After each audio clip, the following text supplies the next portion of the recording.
거기다가 더 무서운 소리 했잖아요. 오늘 폼페오 그랬고 전에 트럼프 그랬고. 우리 뭐 서두를 뜻 없어. 우리 지구전도 오케이야.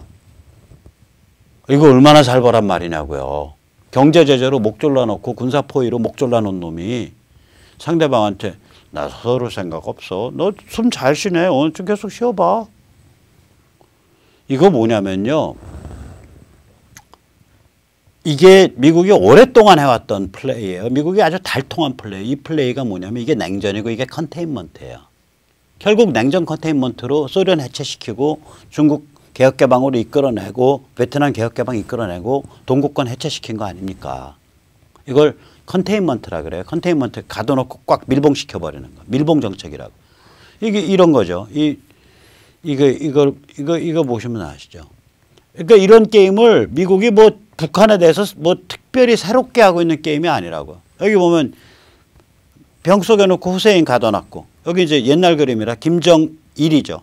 김정일이 병 속에 놓고 가둬놨고 리비아에 가다피 놓고 가둬놨고 이런 식의 전략인데 이게 컨테인먼트가 이제 그게 달한 거예요.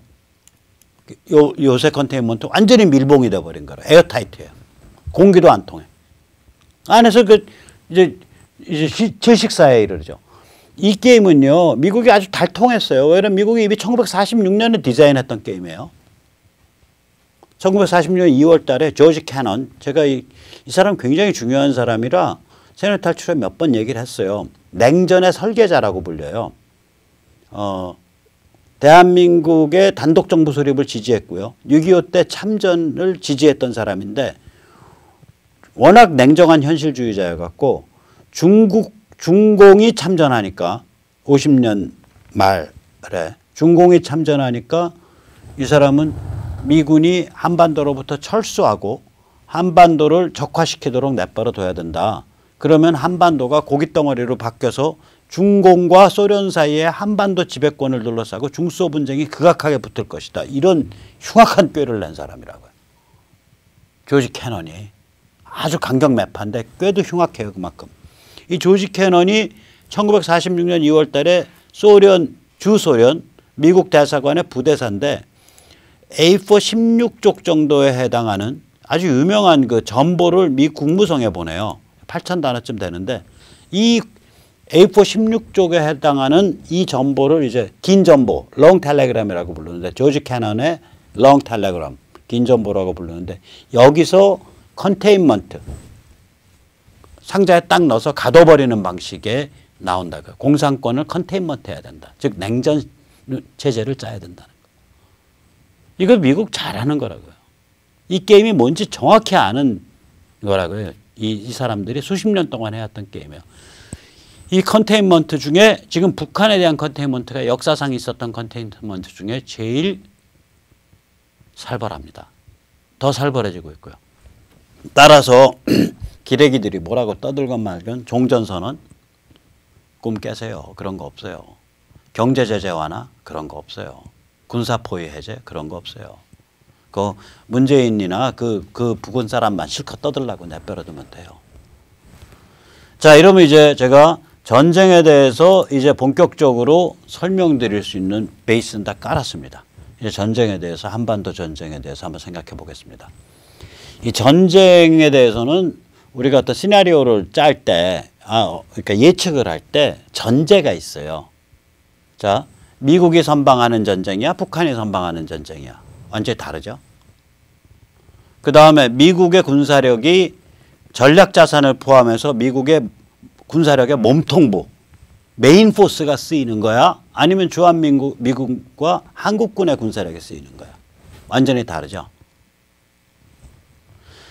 일반적으로 뭐 전쟁 나면 남쪽, 휴전선 남쪽에 희생이 많다는 등 이게 이때의 전제는 뭐냐면 북한이 선방치는 거고 그때 이쪽에 대항하는 군사력은 주한미군과 한국군 중심의 전력으로 대항한다예요. 바보 같은 전제죠. 전제 자체가. 저는 전제를 전쟁 나면 미국이 선방친다. 그러니까 예방전쟁이다. 그 다음에 선방칠 때 뭐 주한미군 병력 갖고 선방 안 친다. 미국의 전략 자산을 포함한 미국 군사력 몸통부로 선방을 친다. 이런 데서 보는 거예요. 예를 들어서 이게 이제 제가 그 세뇌 탈출에 가끔 말씀드린 오하이오급 미국 그 핵잠수함이거든요. 이 오하이오급 핵잠수함에는 미사일 튜브, 우리말로 치면 미사일 발사관이에요. 미사일 발사관이 여기 세 보시면 아시겠지만 약 22개가 있습니다. 약이 아니라 여기 미사일 발사관이 22개가 있는데 이 22개의 미사일 발사관이 원래는 이게 SLBM 발사관이에요. 대륙간 탄도미사일 잠수함에서 발사되는. 그러니까 이게 SLBM이니까 퉁겁죠. 이렇게 그 두툼하잖아요. 경이. 발사관 하나가 뭐 1m 뭐 이렇단 말이에요. 2m. 근데 여기다가 토마호크를 딱 집어넣으면 토마호크는 연필 같거든요. 가늘거든요. 발사관 하나에 토마호크가 7발 들어가요. 지금 발사관 한번 세워보세요. 몇 개인가? 22개입니다. 그러니까 오하이오급 하나에 발사관에 쟁여질 수 있는 토마호크가 몇 개냐? 154개입니다. 쏘고 나서 또 쟁이면은 어떻게 될까요? 저는 그건 계산 안 해봤어요. 아무튼 154발이에요. 일단 쟁여져 있는 게. 이런 핵잠이 몇 척이냐? 4척이에요. 잠수함에서 발사되는 토마호크가 몇 발이냐? 616발입니다. 이게 한날 한시에 여러 군데 타겟에 떨어진다고요. 잠수함에서만 발사되는 것만 말했어요. 비행기는 어때요? 구축함은 토마호크 못 쏘나요? 요번에 며칠 전에 그 저기 어디야 그 남사군도 앞에서 중국의 군함이 와서 들이받으려고 했던 미국 배가 구축함인데 그 구축함은 토마호크 발사시설을 갖춘 구축함이에요. 다른 함정들이 토마호크 발사시설 갖춘 게 많다고요. 다른 종류들이. 심지어는 토마호크의 뒤에 추진체를 바꿔 끼울 수 있는데 추진체를 뭘 끼우냐에 따라서 한 1500km에서 2000km까지 날아가요. 그럼 일본에서 쏴도 간다는 소리예요. 바다 따라서. 그러니까 순항미사일들은 바다 바로 위에 한 10m 위에 떠서 가거든요. 장애물 없으면. 레이더에도 안 걸리고.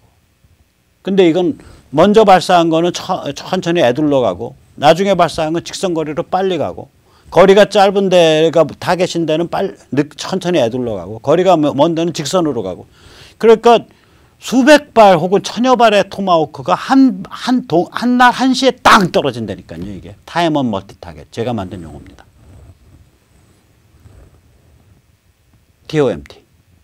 그러니까 이거는 이런 식의 군사력을 사용하기 때문에 이게 이제 미국 몸통부가 갖고 있는 미군의 몸통부가 갖고 있는 군사력이란 말이에요. 그러니까 이거 어떻게 해볼 방법이 없죠. 그래서 저는 전에 말씀드리지만 이 휴전선 남쪽의 희생자의 수는 작다고 보는 거예요. 미미하다. 북쪽이 최소 5자리다. 그래서 여기 업보가 따른다. 이걸 지금 청기누설하듯이 말하고 있는 저도 실제로 그런 일이 발생하면 업보가 따릅니다. 그러니까 뭐 좋은 일이라고 이렇게 떠들 게 없죠, 사실은. 근데 하도들 그냥 막 사람들의 그 공포 심리를 이용해서 그 여러 가지 소리를 하는 사람들이 많기 때문에 제가 이렇게 떠들 수밖에 없죠. 그 다음에 군사기술이 완전히 차이 나는 거거든요. 이러면 뭐냐면 석기 시대에 사는 사람하고 현대 군인하고의 싸움 비슷해요, 이게.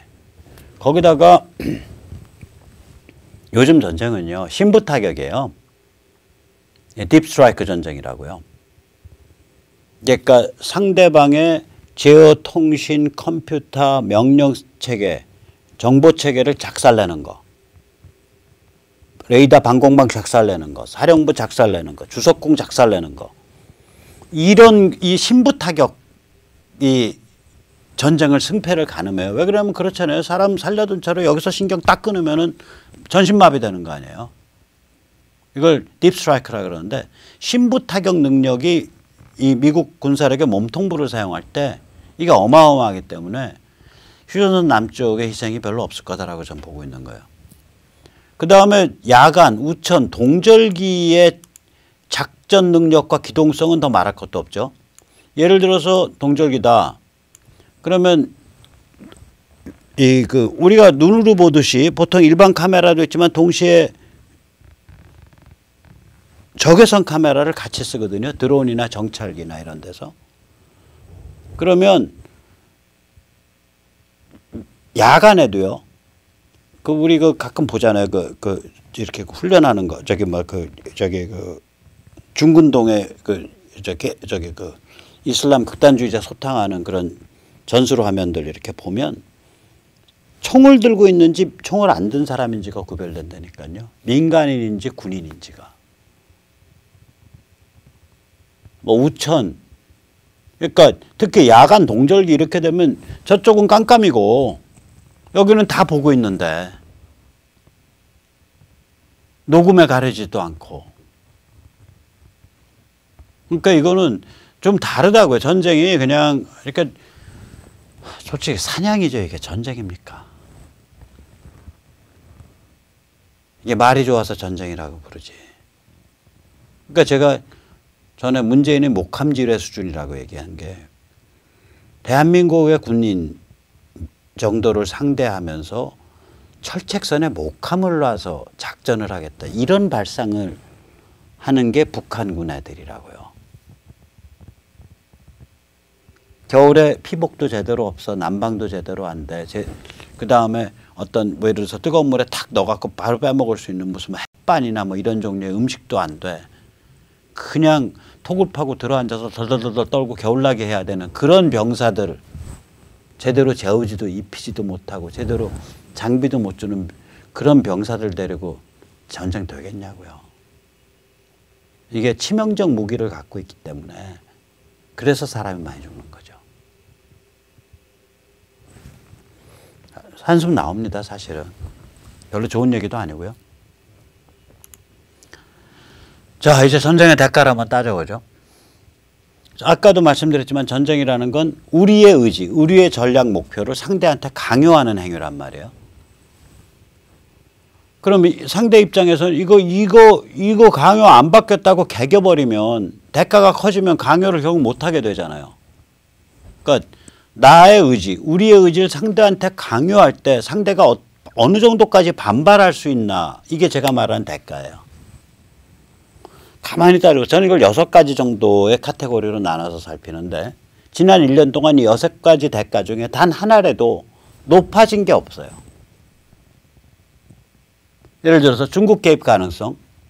이거 7월 달에 미중 전쟁 개시되고 9월 18일 날 문재인이 평양 가는 날 2천억 불 달러 딱 때리면서 중국의 손발을 확 묶은 상태이기 때문에 앞으로 중국이 한반도 유사시에 개입할 가능성이 굉장히 줄어들어가고 있다고요.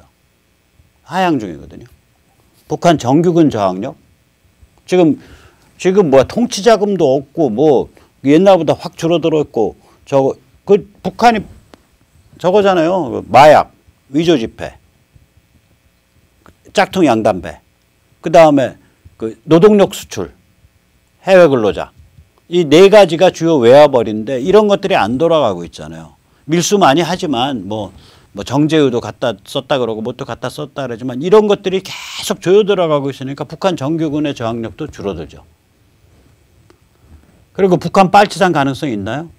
이건 이미 극소화돼 있죠. 아니 USB로 남쪽 노래 듣고 드라마 보고 배고프다고 총알 맞아가면서 회충 기어 나오는 배 부여잡고서 남쪽까지 기어오잖아요. 근데 무슨 그런 사람들이 나중에 무슨 빨치산 부대를 꾸리냐고요.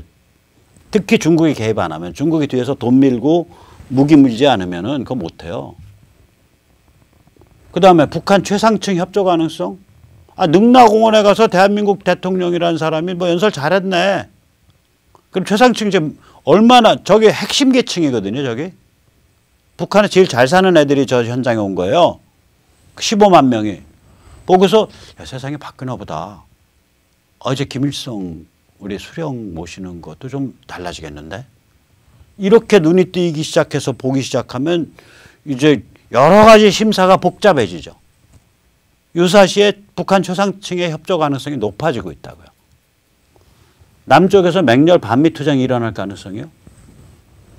지금 저기 뭐야 친북 종북은 지금 트럼프가 형님이잖아. 오히려 이른바 보수니 이른바 우파니 하는 데서 저 같은 놈이 욕먹죠. 차라리 너 어떻게 미국 빨고 있냐, 너 어떻게 트럼프 빨고 있냐, 욕을 먹죠. 저쪽 가면 트럼프는 문재인의 친구고, 미국은 북한의 친구고 뭐 이렇게 지금 환상이 매겨져 있다고요. 근데 어느 날 갑자기 와장창 깨졌어.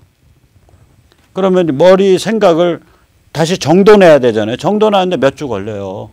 그래서 서로 뭔 일이 벌어진 거야. 확인하고. 그 몇 주 동안에 북한 상황 끝났는데. 그러니까 남한 반미 투쟁 가능성도 극소화되어 있다고요. 미국의 반전 여론 가능성.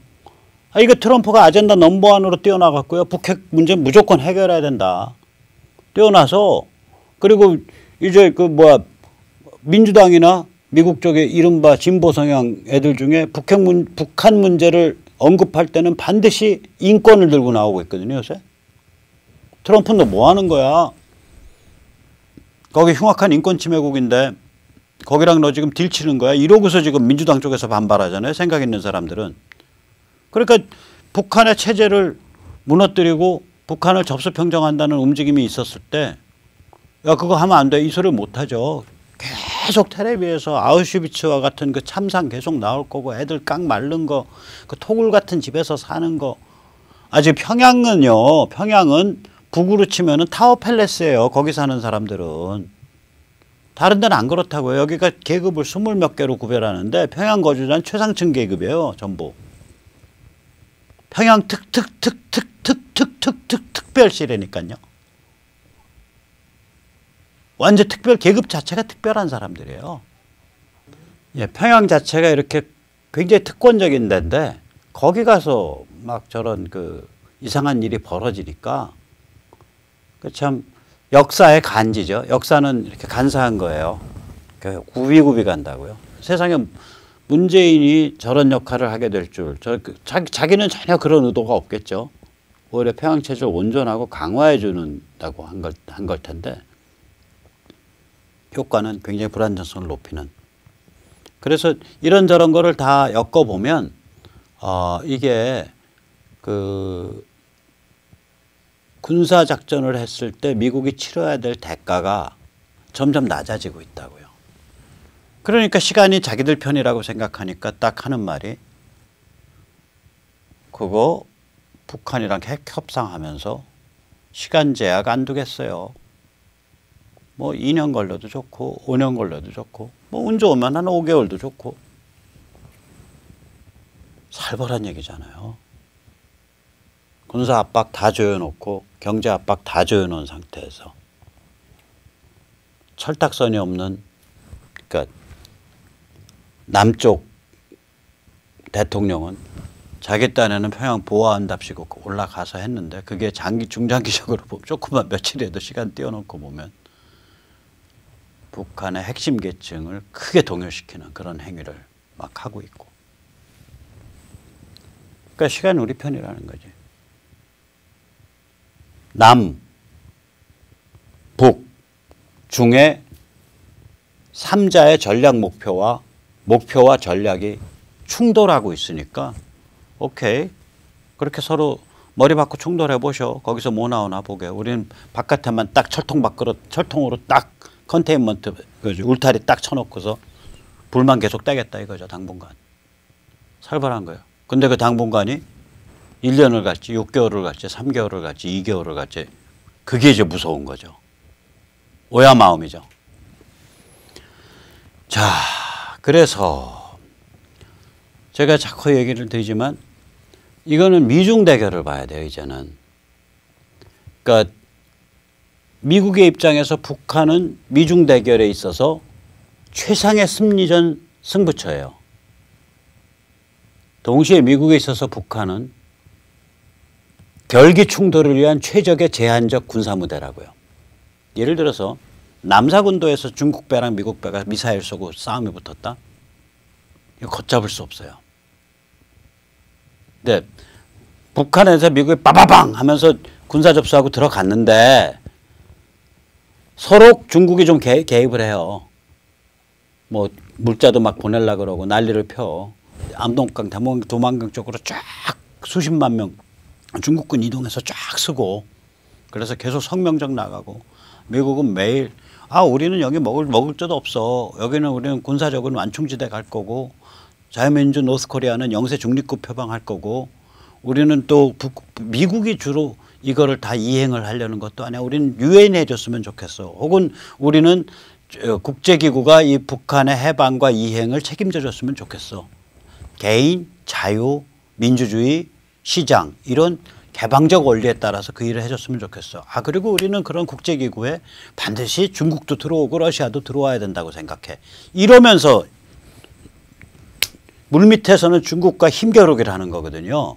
이렇게 물리적 충돌에 대한 제한적 무대가 위험 요소가 가장 작은 제한적 무대가 북한만한 데가 없어요 지금. 이미 미중 사이의 경제전쟁이나 힘겨루기가 이 상태까지 올라오면요. 어디선가 한번 물리적으로 힘겨루기가 돼야 돼요. 그래야 중국 시진핑 지도부도 중국 인민한테 가서 할 말이 생겨요. 그래야 미국도 자기가 중국을 어디까지 밀 수 있는가를 딱 가늠을 잡게 된다고요. 내부적으로. 세상 이치가 그런 거 아니에요. 한판 붙어야 될 거 아니에요. 근데 한판 붙을 때 전면전 가면 안 되잖아요. 그럼 군사적 충돌에, 군사적 결기 충돌에 그 시어터가 그 마당이 그걸 딱 제한해 줄 수 있는 마당이어야 되잖아요. 링으로. 그 링으로 제한될 수 있는 데가 어디냐는 거예요. 북한이죠.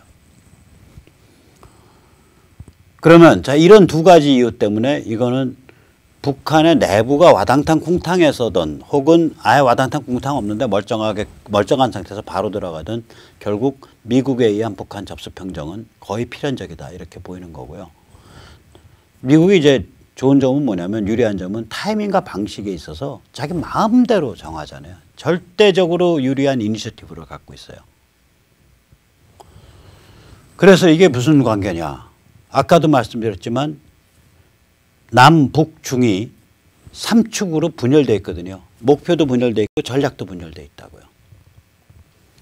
중국은 끝까지 같이 데리고 끌고 가서 불쏘시개로 사용하던 총알바지로 사용하던 사용하려고 들고 북한은 갈팡질팡하고 있고 남쪽은 저기 알록달록 옷 입혀갖고 수령 사교 김일성 수령 사교에 좀 다른 요소 집어넣으면은 개혁개방 갈 수 있으니까 미국과 적당히 타협하고 개혁개방 가고 대한민국의 왕빨대밖에 만들어주고 결국에 가서는 남북 간에 친중반미 코리아 연방 만드는 그런 그림을 선호하고 대한민국의 권력 집단은.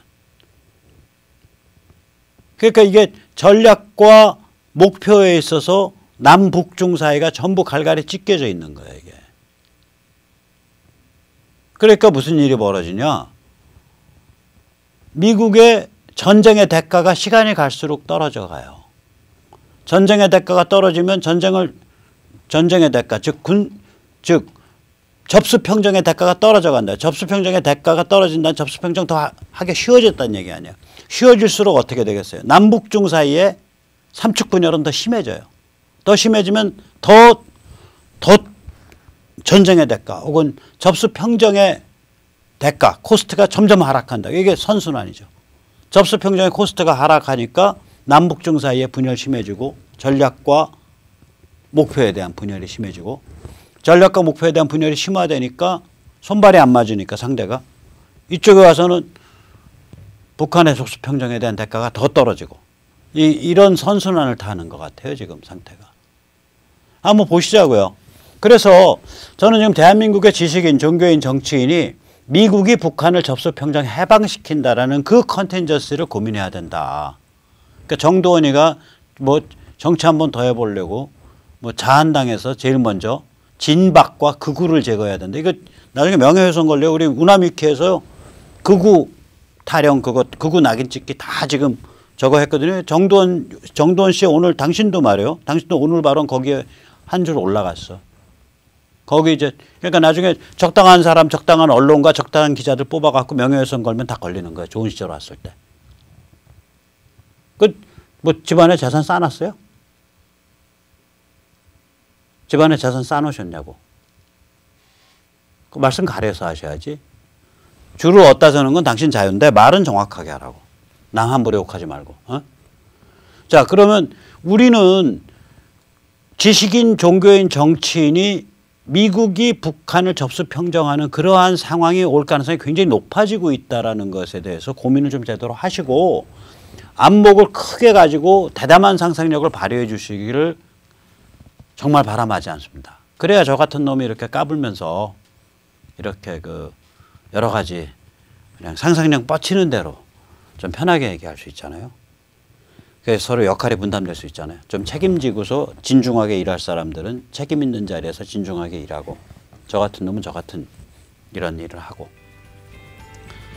자, 그런 날이 오기를 빨리 바라면서요. 오늘 여기까지 모시겠습니다. 감사합니다.